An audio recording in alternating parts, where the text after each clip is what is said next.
Hey everyone, Decent Eddie here. It's Thursday, April 3rd, 2025. Last night wasn't as rough as Tuesday night. I'm at 81% on my confident pick since January 8th, and I'm at 69% on all NBA games in that same time. However, this week I am at kind of a disappointing 63% on all NBA games for the week.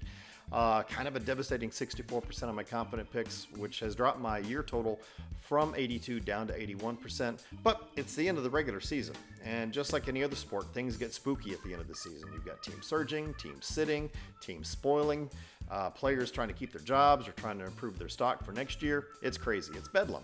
Last night was another great example of why anyone placing any money on NBA games, especially as we close out the regular season, really needs to be comfortable with where they're putting their money. Data is great. It's done well so far for me, but the intangibles and qualitatives matter more now than they ever have. My picks are based on data. There's no wild guesses. There's no strong emotions. It's simply data, and I give you my picks hours before tip-off so you can do your own research. Data alone can't read today's sports news. Potential lineup changes or injury reports, that's up to you. My mission is to help beginners and those who've had bad luck make more informed picks. My data set focuses on moneyline picks, and while you can use my commentary for against the spread, my data isn't optimized for that really. When betting against the spread, you're hoping a team under or overperforms against expectations. My data reflects actual performances, not expectations. Since there are so few games today, I'm going to go ahead and do what I did yesterday. I'm going to offer a short commentary on some qualitatives, some intangibles that should be considered. I probably won't be doing this every day going forward, but I want to include this again today to give you more to consider. Even though hard data has done well for me in my first try with the NBA this year, quantitative data only gives the part of every picture that is black and white. There's grays in this. We have 6 games tonight. Let's talk about them. 76ers versus Bucks. This is a decent Eddie confident pick by the hard data at a 10.471 differential, which would normally mean about an 83% chance of a Bucks win.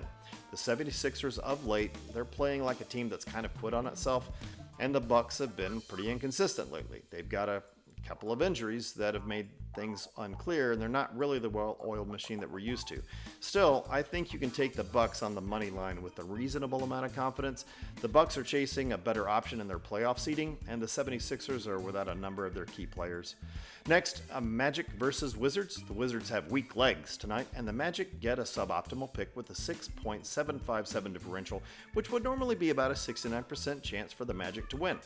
The Magic are sitting at 7th, and the Wizards are sitting at 15th in the East. Magic want to win to guarantee their spot, but Wizards don't look like they've given up yet. Their win over the Kings demonstrates that. Still, weak legs are weak legs, and the Wizards have them. I'd stick with the Magic on the money line, but if you're feeling frisky, do some research and maybe consider the Wizards at plus 13 or plus 14 or whatever it happens to be when you see this. You do what you want. Timberwolves versus Nets. Nets surprised me and a lot of other people versus Mavericks the other day, and they're at home tonight. Timberwolves do get the decent Eddie confident pick by the data with a 10.471 differential, and that would normally be an 83% chance of a win for the Bucks. Timberwolves. But remember, where we are on the calendar is spooky. Nets didn't seem to mind playing spoiler earlier this week. Nets do still have a lot of injuries, though. Timberwolves only show one player out, and they want to avoid having to do a play-in tournament. All things considered, I'd stick with my data on the Timberwolves, but they're on the road against a spoiler-happy Nets. So next, we've got Grizzlies versus Heat. Heat have weak legs, but they're at home. Personally, I feel the Grizzlies are overvalued at times, and the Heat are middling. It's a danger pick for the Heat tonight at home with a tiny 0.6 differential, which is normally a 54% chance of a Heat win. With that out of the way, let's consider some things. The Grizzlies have dropped a lot of games lately, and Heat is on kind of a streak and have beaten much better teams recently. Celtics, for example. Even though they might have been sitting some people, they still beat the Celtics. Grizzlies have 2 showing out. Heat have 4 out on the injury report. Still, if I'm looking at these 2 from the cheap seats, I see a Grizzlies team that has some negativity in results and in the locker room. And I see a Heat team that is having a late season surge at home. My data says it's a coin toss, and so does my heart. But if I'm putting money on this, I'm going with the Heat, even though they're the underdogs on the money line. I wouldn't touch the spread if it's me, but you do you. Next, Raptors host Trailblazers. This is a danger nod for the Raptors with a 2.171 differential, which would be around a 56% chance for the Raptors to win normally. Both teams are showing about the same number of injuries on the report for tonight. Portland is clinging to hope to continue into the postseason. Raptors are playing for pride and development. They also look like they're staying pretty hard in the game. On the other side, it looks like the Trailblazers are going to have to play perfectly tonight and through the rest of this season. Can they? Are the Trailblazers the kind of team that can do that when the pressure is really on? Rise to the occasion? I don't know. The intangibles are wild here. You do what you feel good about after doing your own research, but for me, when the qualitatives cloud things up like they do here, I latch on to the only thing I can be clear on, the quantitative, the data. That means the Raptors at home for me.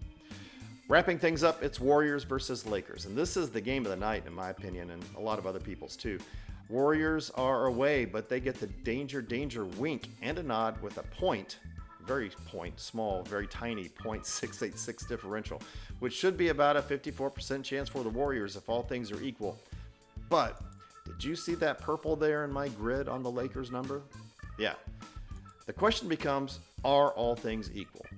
Lakers have the 3 seed, Warriors have the 5 seed right now. Warriors have been kind of hot recently, and the Lakers aren't doing badly either, except they're a little weak on defense. Both teams' injury reports read mostly equal. Okay, so I want you to pay attention here. This is big news. My data says Warriors, but my heart says Lakers. Take that for what you will. I'll issue this disclaimer. This is my first time doing the NBA, as you know. NFL is my jam. What you're seeing here right now with that little purple in the Lakers is not uncommon with my NFL stuff.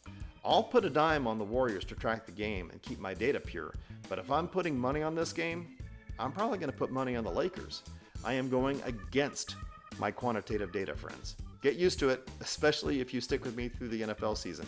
Data can only tell part of the story, like I said, and this is a good example. I might lose, but the differential is close. Lakers are at home. Lakers have more upside right now as I see it from the cheap seats. That's it. Quick recap. By the quantitative data alone. Remember, I went against my data and made some suggestions earlier in this video. Confident picks, Bucks, Timberwolves. Suboptimal picks, we've got 1, and it's Magic, and danger picks, Warriors, Raptors, Heat. For parlays, if I were to do a 2-leg parlay, it might be with Bucks and Timberwolves. This gives a range of 63 to 66% chance to win by the data. I see nothing about tonight's moneyline matchups that make my eyes twinkle for a 3rd-leg parlay, but you do what you feel led to do if you need a 3-leg parlay for some reason. Just, please read on what you're considering beforehand. Feel good about where you're throwing your money. And remember, I never recommend more than a 3-leg parlay due to the risks of combined probabilities. All right, I'm at 81% of my confident picks since January 8th, but this week has started a little bit rough. Positive, but still rough. The question for me is, can I keep the numbers where I want them for the end of the season? Time will tell. Remember, this is for entertainment and accountability. I share my picks before the games, not after. Always do research before placing any bets, no matter whose advice you're using. And if you need help with a gambling problem, resources are in my channel description. Thank you for watching. If you enjoyed this video, please like, share, subscribe, and hit the notification bell to get my picks hours ahead of time. For more, head over to Decent Eddie Picks on Instagram. You can find me on Facebook, on X at Decent Eddie Picks, spelled P-I-X. You'll see a deeper dive sometimes into my data. You'll see my Decent Eddie grades for all teams, which I need to do tomorrow, and any last-minute thoughts that I might have. Let's see what happens tonight. It's getting crazy. This is Decent Eddie signing off. Have an awesome day.